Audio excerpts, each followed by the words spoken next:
Estamos no ar com o bate-papo FGV, que toda semana recebe especialistas da Fundação Getúlio Vargas para conversar sobre assuntos em destaque no Brasil e no mundo.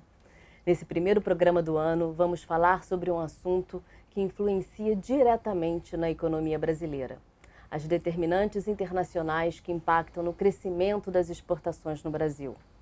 Nosso convidado é o pesquisador do Instituto Brasileiro de Economia da FGV, Lívio Ribeiro.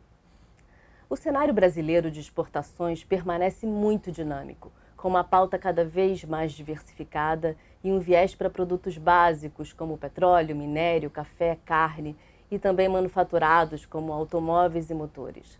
O setor automotivo, por exemplo, projeta crescimento das exportações para 2018.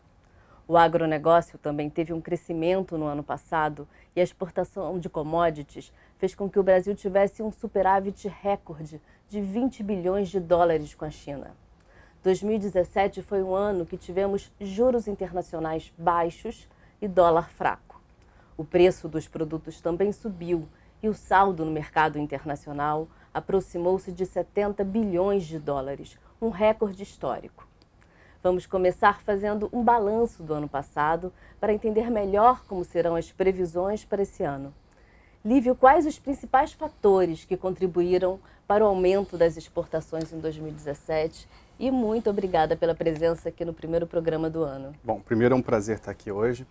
Mariana, eu gosto de colocar a discussão do setor externo em três grandes grupos. São três grandes vetores que afetam essa discussão. Isso serve tanto para o ano passado como para esse ano. Tá? Então, de maneira geral, nós vamos estar sempre falando de três coisas. Uma é o diferencial de crescimento entre o Brasil e o mundo. Outra é o comportamento da taxa de câmbio e outra é o comportamento dos termos de troca. Deixa eu explicar um pouquinho o que é cada coisa. Tá? Quando nós falamos de diferencial de crescimento, basicamente eu estou olhando uma relação entre crescimento do comércio mundial e crescimento da absorção doméstica brasileira.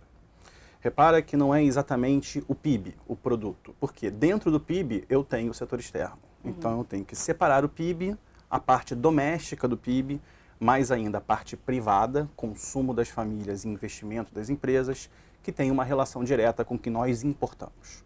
O outro lado é o comércio do mundo, que puxa as nossas exportações. E aqui também é importante, não é crescimento do mundo, é crescimento do comércio. Eu posso ter um ano, que não foi o caso do ano passado, onde eu tenha pouco crescimento no mundo, mas muito crescimento do comércio, e as exportações vão subir mesmo com o mundo não crescendo. O contrário também vale. Termos de troca são a relação entre preços de exportação e preços de importação em dólar. Isso, dada a característica do Brasil, nós tomamos do mundo. Nós somos uma economia pequena no sentido de que nós não fazemos preço. Então, os preços de importação, nós observamos esses preços. Os preços de exportação são poucas as commodities onde nós temos, de fato, um poder de mercado. Minério de ferro é uma discussão, basicamente minério de ferro, nada muito além disso. Talvez soja, alguma discussão na parte de básicos, no resto não tanto. E taxa de câmbio é a taxa de câmbio, mas não é a taxa de câmbio que todo mundo pensa. Esse é um ponto importante. Quando todo mundo pensa em taxa de câmbio, pensa na taxa de câmbio real-dólar. Na verdade, essa taxa diz muito pouco a respeito do que é necessário para as exportações e importações brasileiras.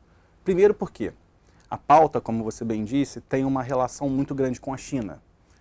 A China tem uma relação, hoje em dia, muito pequena com o dólar. Então, se nós fôssemos o México, quando 80%, 90% das exportações vão para os Estados Unidos, olhar somente a relação real-dólar seria uma simplificação adequada. Não é o nosso caso. Então, nós temos que fazer dois ajustes. Quando falamos de taxa de câmbio, quando eu falo de taxa de câmbio, é uma taxa de câmbio multilateral em relação a vários países e real. O que ela faz? Ela está descontando a diferença de inflação entre o Brasil e todos esses países. Esses são os três grandes vetores que vão estar sempre norteando a nossa discussão. O que aconteceu ano passado? Primeiro, aconteceu uma coisa muito curiosa no diferencial de crescimento. No diferencial de crescimento, nós tivemos um crescimento muito forte do comércio, muito além do que era esperado no início do ano.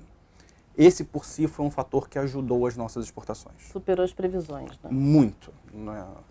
Para vocês terem uma ordem de grandeza, no início do ano, mais ou menos no segundo trimestre do ano passado, nós estávamos falando de um crescimento do comércio mundial em 12 meses, aproximando-se de 1,5%.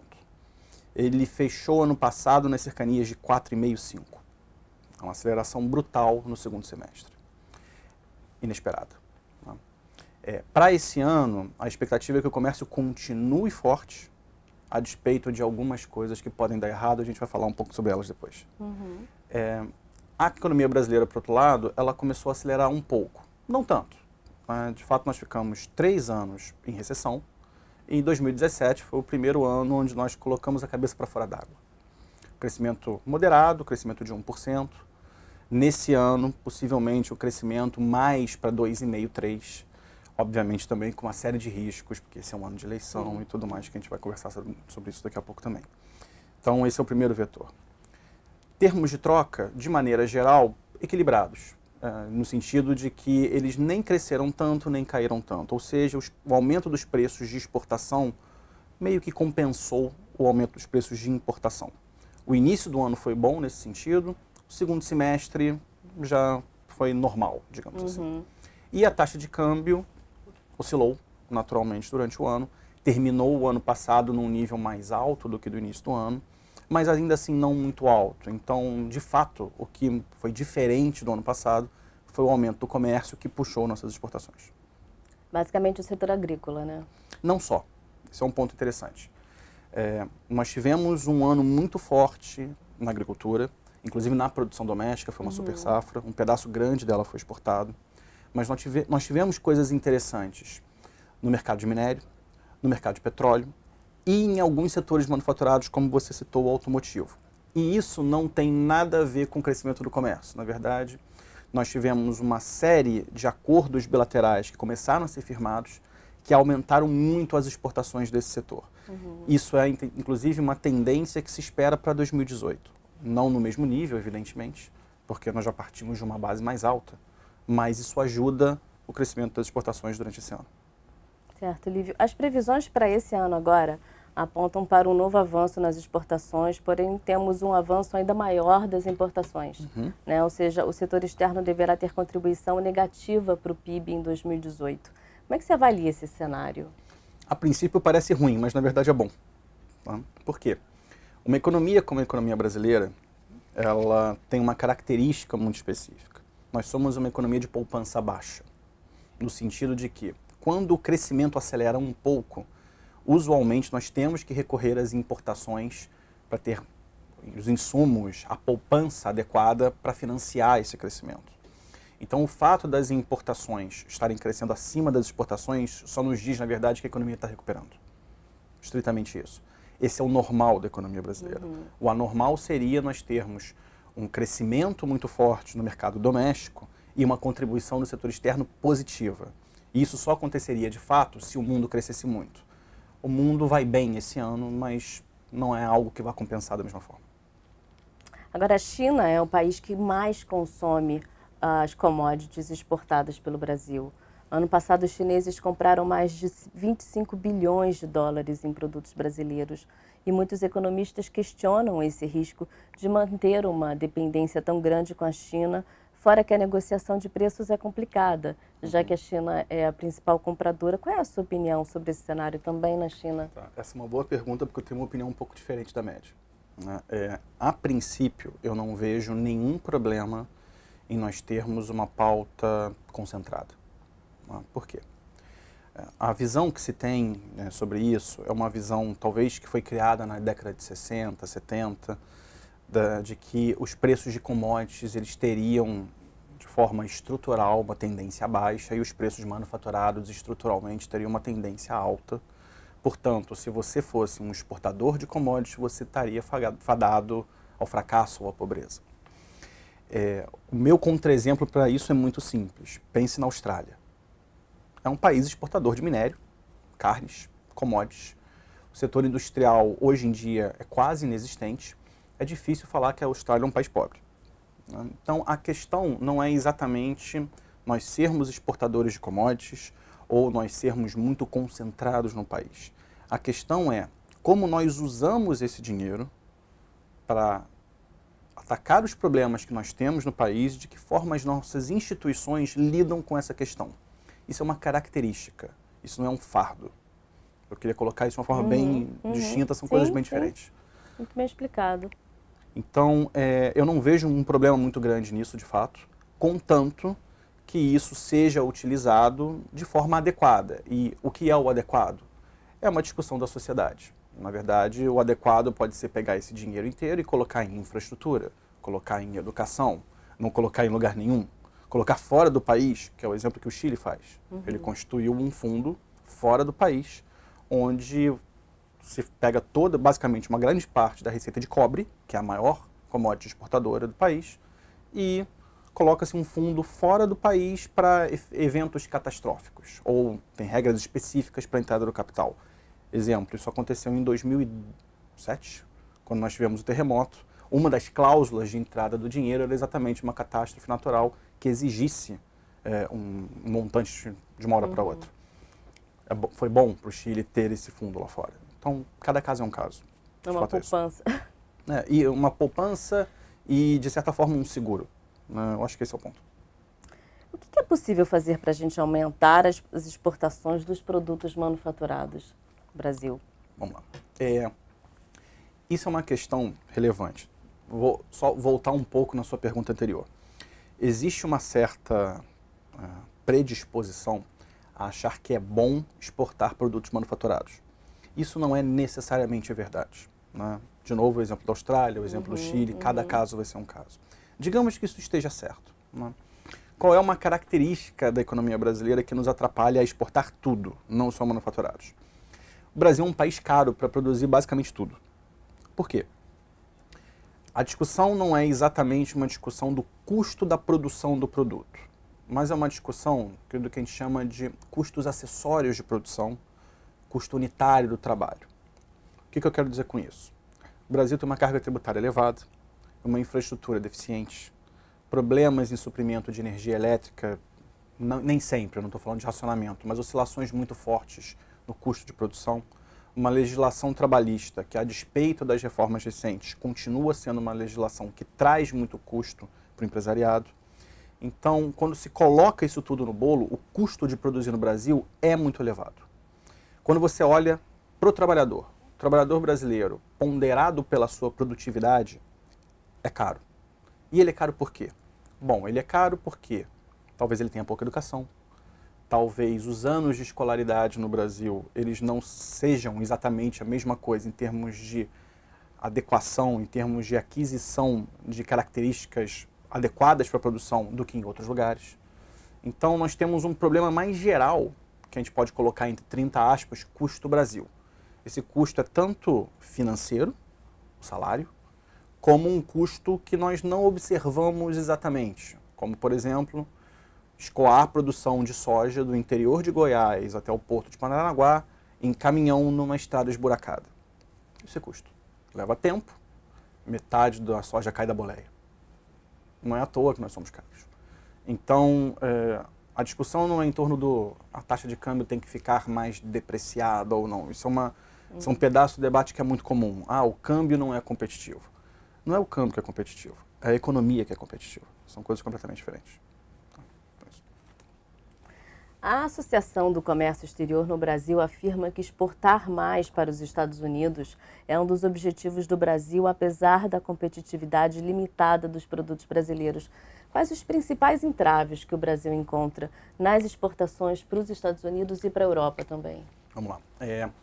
Primeiro, uma discussão mais geral que não se coloca nem em torno dos Estados Unidos, nem em torno da Europa, mas de todos os países, é a discussão de custo Brasil, que eu citei anteriormente. Então, não é que seja caro exportar para os Estados Unidos. O Brasil ele é pouco competitivo, de maneira geral, para qualquer lugar, a não ser em setores muito específicos, onde ou nós temos uma vantagem comparativa, os básicos, ou onde nós fizemos um desvio de comércio automotivo.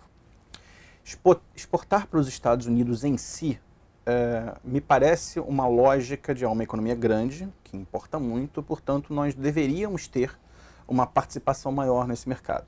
Isso é verdade e, ao mesmo tempo, não é uma necessidade. O ponto central é que o Brasil ele deveria buscar, na minha opinião, pelo menos, uma discussão mais madura a respeito de acordos bilaterais, de trocas diretas de comércio com determinados países. Nós estamos fazendo isso com a União Europeia. Existe um tratado que está em discussão entre Mercosul e União Europeia. Nós tivemos isso no Mercosul. Nós tivemos algumas discussões nesse sentido em relação ao México no setor automotivo, em relação à Colômbia no setor automotivo. Então, de maneira geral, eu acho que esse é o caminho. O que me preocupa nesse caminho é que eu tenho alguma dúvida se a disposição americana na administração Trump é uma disposição a fazer esse tipo de tratado. Os Estados Unidos, desde o ano passado, isso fatalmente vai continuar esse ano, tem tido uma postura muito mais isolacionista, muito mais protecionista. Obviamente, isso não bate direto no Brasil, porque literalmente nós não somos assim tão relevantes. Mas esse contencioso que aumenta cada vez mais com a Europa, com a China em específico, é algo que deve ter impactos negativos para a nossa economia se continuar na tendência que parece ser atual. Certo. Agora, por que a concentração da pauta de exportações de produtos primários voltou a aumentar em 2017 depois de 2 anos de queda? Por que a gente teve esse aumento? Primeiro, nós tivemos uma safra hiper relevante, né? Muito grande. O crescimento do setor agrícola no ano passado do PIB, ordem de grandeza vai ser de alguma coisa como 13% a 14%. Isso é um choque muito alto. Os preços também, por outro lado, eles se mostraram muito adequados, vamos colocar assim. Nós não tivemos necessariamente aumentos de preços de maneira geral de básicos. Por exemplo, o minério de ferro mostrou uma queda de preço relevante durante o ano. Mas os volumes exportados, seja na parte agrícola, seja na parte de de minerais metálicos de maneira geral, aumentou muito. Então é uma combinação das duas coisas. Preços adequados, não necessariamente crescentes, mas bons, com volumes que cresceram muito. Isso acabou levando a um aumento das exportações básicas. De novo, é uma característica. Aconteceu, ainda bem que nós tivemos a capacidade de aproveitar. Isso possivelmente não é recorrente. Então a discussão relevante vai ser de que forma o Brasil, nos próximos anos, eu estou falando de 18 e além, vai conseguir manter um determinado nível de receita de exportações com um mundo que talvez cresça um pouco menos ou que não cresça para o lado relevante das nossas commodities e com preços que oscilam. Francamente, é impossível dizer se daqui a 2 anos o preço vai estar acima ou abaixo, mas eles oscilam. Então, de que forma a gente consegue perenizar esse ganho? Eu acho que essa é a discussão importante. E no setor agrícola também a gente depende de tantos fatores, né? Do tempo, enfim. O Brasil tem uma vantagem nesse fato, Mariana, que é o seguinte. Vamos pegar a relação Brasil-China. Né? Existe uma questão estrutural. Uma economia como a chinesa, que tem crescido, tem ficado mais rica, tem se voltado mais para o mercado doméstico, isso tem uma relação muito grande com o aumento de consumo de alimentos, de proteína, de maneira geral, de carnes em específico. O que o Brasil tem para ofertar para o mundo? Basicamente, o que nós temos de melhor é sol, terra e água, que é basicamente o que a China não tem.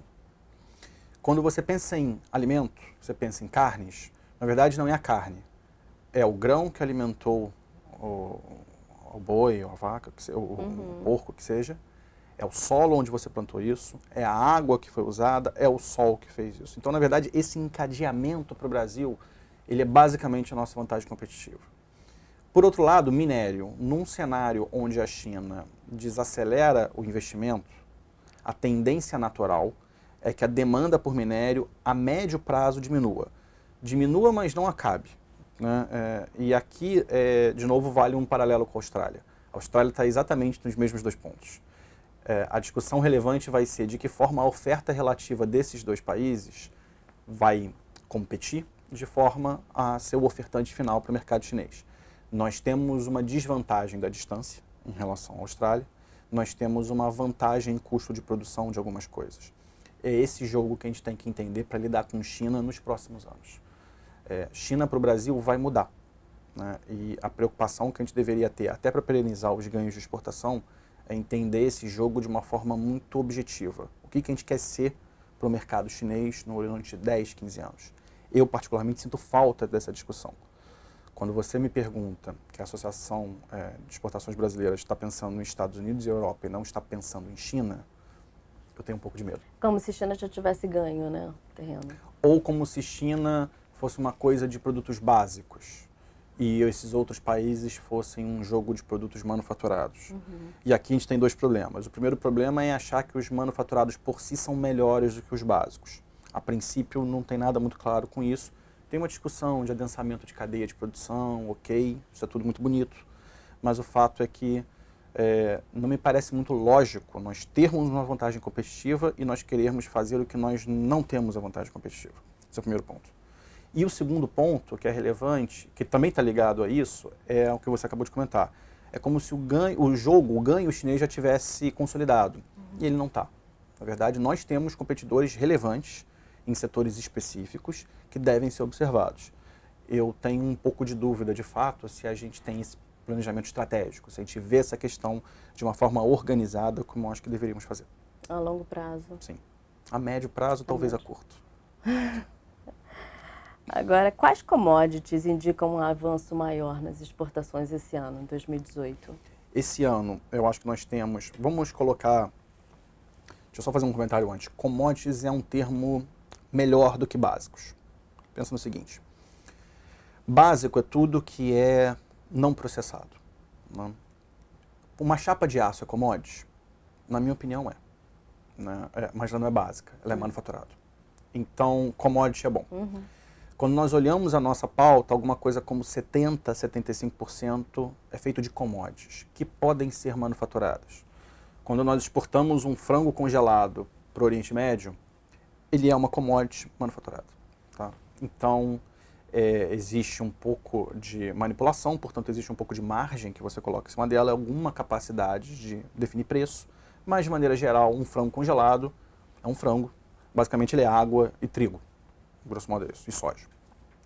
Então, quando nós estamos olhando para 18 e além, o que me parecem ser os melhores canais? Carnes. Carnes não só por causa da ascensão da demanda chinesa, mas porque uma série de acordos voltaram a ser firmados ou estamos de novo no limiar de entrar em certos mercados. Lembrem, se eu não me engano, foi em 2015, nós tivemos um problema de febre aftosa, nós saímos de vários mercados, sim. Esse processo ainda não acabou de volta. Tá? Agrícolas, de maneira geral, os preços, a gente vai ter que ver como é que vai ficar o equilíbrio, nós vamos ter volumes, mas os preços talvez não sejam tão altos, até porque o volume foi muito alto no ano anterior. E minério, metais, de maneira geral, a demanda continua, mas, de novo, nós vamos ter que ver aqui qual é o equilíbrio entre a oferta relativa brasileira em relação aos competidores e a demanda relativa, principalmente nesse caso da China. Então, não muda muito o grande grupo de commodities. Eu esqueci de uma coisa importante, petróleo. Petróleo, existe uma mudança relevante de regime e ela está associada à China. Nós temos exportado continuamente mais petróleo e desse petróleo marginal, a imensa parte vai para a China. Isso vai continuar durante esse ano, possivelmente. Então, basicamente, energia, alimentos que podem ser processados, podem ser alimentos grãos, safra, podem ser alimentos pecuária. Grosso modo é isso. Perfeito. Agora, quais cenários internacionais eles podem impactar sobre as cotações das commodities e, consequentemente, nas exportações desse ano? Vamos lá. Essa é uma pergunta difícil para esse ano. Na verdade, é uma difícil para todos os anos. Para esse ano, ela é um pouco pior. É uma previsão, né? Toda previsão... Pois é, sempre... Nós economistas somos muito bons em explicar por que nós erramos o que nós falamos no ano anterior. Né? Então, vamos ver se eu consigo fazer uma coisa diferente agora. Existe uma discussão, que é uma discussão nova, que é a discussão do contencioso comercial. A administração Trump ela tem adquirido uma postura mais belicosa nesse sentido. As baterias estão voltadas para a China. Os efeitos que, eventualmente, nós poderíamos ter no Brasil são efeitos secundários. Tá? Em que sentido? A discussão não é uma discussão de existir um contencioso direto com o produto brasileiro. Talvez nós tenhamos uma discussão nesse sentido em aço, mas é uma coisa mais incerta.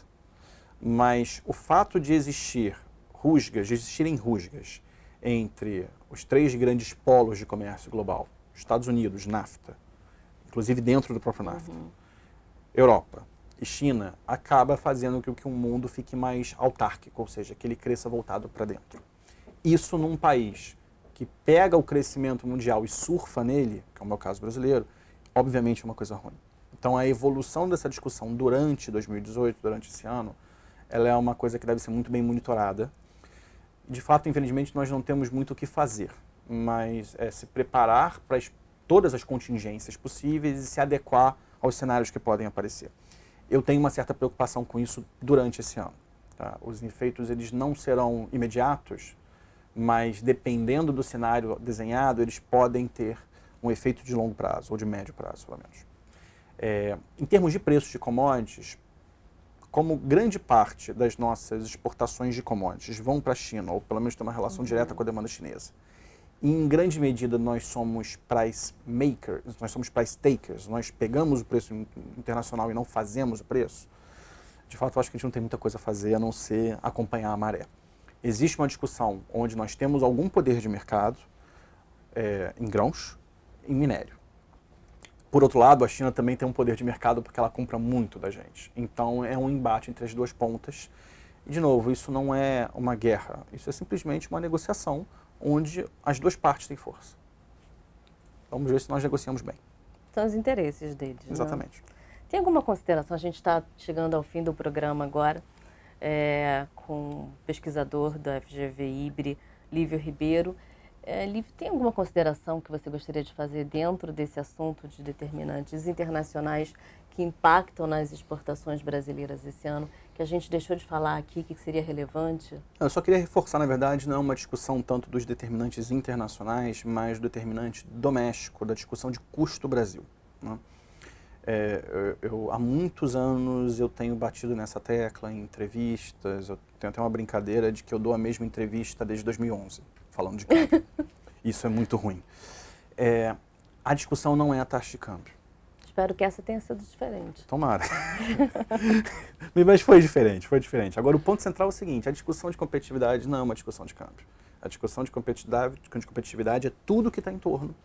E nós deveríamos ter uma visão mais organizada a respeito desse tema. Então, sempre que se vê uma desaceleração de exportação de manufaturados, coloque-se a culpa na taxa de câmbio.